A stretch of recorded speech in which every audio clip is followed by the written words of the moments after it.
আপনারা আমাকে একটা সপ্তাহ টাইম দিন, যাদেরকে নিয়ে এই দুর্নীতিটা হয়েছে আগে তাদের ব্যবস্থা করতে দিন। আপনারা আমাকে একটা সপ্তাহ টাইম দিন।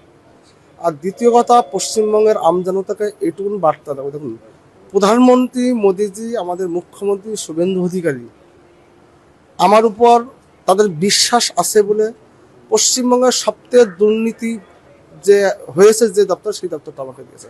আর পশ্চিমবঙ্গের আমজনতাকে একটাই, দেখুন আমি মাটির মানুষ, মাটিতে উঠে এসেছি, জীবনে কোনোদিন আমার গায়ে কাদা লাগাতে দিইনি পলিটিক্যালি লাইফে।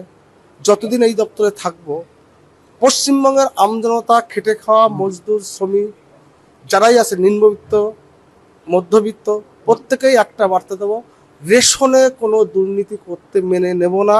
রেশনের যে কোয়ালিটি আপনারা পেয়েছেন, আগামী হয়তো মে মাসটা আমার সমস্যা হবে, আপনারা জুন মাস থেকে উৎকৃষ্ট মানের খাদ্যদ্রব্য পাবেন।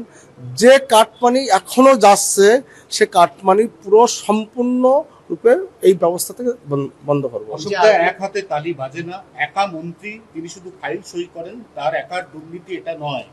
আমি যেটা একটু আগে কি বললাম, আপনার এটা প্রাতিষ্ঠানিক দুর্নীতি হয়েছে।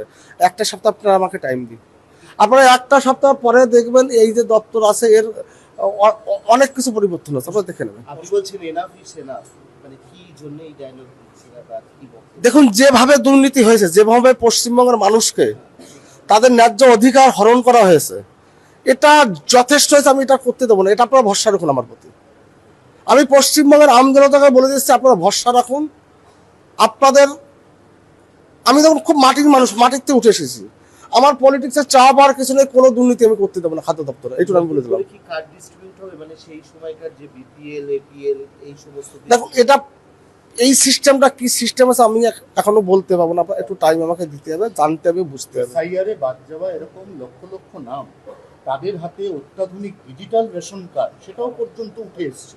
এটা উঠে এসছে স্থানীয় স্তরে, তৃণমূলের দাদা নেতা এদেরকে ধরে।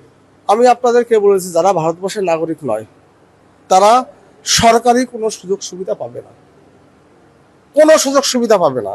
এবং যারা বিশেষ করে অ্যাডজুডিকেশনে আছেন, যারা সিএ অ্যাপ্লিকেশন করেছেন, যারা উদ্বাস্তু মতুয়া সম্প্রদায়ের মানুষ আছে, তাদেরকে একটাই বার্তা দিয়ে দেবো, দেখুন যারা এখনো সিএ অ্যাপ্লিকেশন করেননি, আপনার সিএতে অ্যাপ্লিকেশন করুন। আপনারা কোনো সরকারি সুযোগ সুবিধা থেকে আপনারা বঞ্চিত হবেন না। যারা ভুল বুঝিয়েছে এতদিন, সেখান থেকে বেরিয়ে আসুন, নতুবা কিন্তু সরকারি যত সুযোগ সুবিধা আছে তারা কিন্তু সেখান থেকে বঞ্চিত হবেন। আপনারা ইমিডিয়েট সিএতে অ্যাপ্লিকেশন করুন। গতকালও দেখা গেল সুজিত বসু তিনি গ্রেফতার হয়ে গেলেন, কি বলবেন? আরও হবে, ধৈর্য ধরুন না, দেখতে থাকুন না। দেখুন আমরা বলছি, দেখুন আমি একটা বক্তব্য আমি আমার দপ্তর থেকে বলে রাখি, না খাউঙ্গা না কিছু খানে দুঙ্গা। মোদিজির যে বক্তব্য শুনুন, আমি এখানে বলেছি পশ্চিমবঙ্গে এই ডিপার্টমেন্টে, যে দুটো ডিপার্টমেন্টে আমাকে দায়িত্ব দেওয়া হয়েছে, খাদ্য এবং সমবায়, দুটো ডিপার্টমেন্টে কোনো দুর্নীতি আমার সময়কালে আমি করতে দেবো না, এটা আমি কমিটমেন্ট করে গেলাম।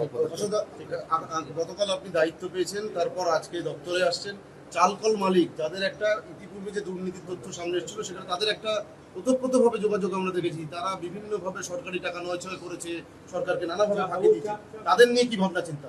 আমি তো পরিষ্কার বলে দিয়েছি, দেখুন চালকল মালিক, তার চালকল লাইসেন্স সাসপেন্ড হবে। যে হোলসেলার তার লাইসেন্স সাসপেন্ড হবে। যদি কোনো রেশন ডিলার এর সঙ্গে যুক্ত থাকে, তাদের লাইসেন্স সাসপেন্ড হবে। এবং আধিকারিকরা যুক্ত, যারা প্রাতিষ্ঠানিক দুর্নীতি হয়েছে, আপনারা আমাকে এক সপ্তাহ টাইম দিন, আপনারা আমাকে একটা সপ্তাহ টাইম দিন। দেখেন আমি কি করি, দেখে নিন, আপনারা বুঝতে পারবেন তাহলে আমার মোটিভটা, আমার চলাফেরা আপনারা অনুভব করতে পারবেন। মানে প্রাক্তন খাদ্যমন্ত্রী যিনি জেলে আমি যেটা, যাদের নিয়ে দুর্নীতিটা হয়েছে, দেখুন রাজনৈতিক নেতারা তো দুর্নীতি করেছে, তাদেরকে তারা দুর্নীতি করতে সাহায্য করেছে, তাদেরকে ছেড়ে দেবো আমি? আপনার কি মনে হয় অতটা ভালো মানুষ আসে করতে পারে? আমি আপনাদেরকে বলে দিলাম, আপনারা সুস্থ থাকুন, দেখতে পাবেন।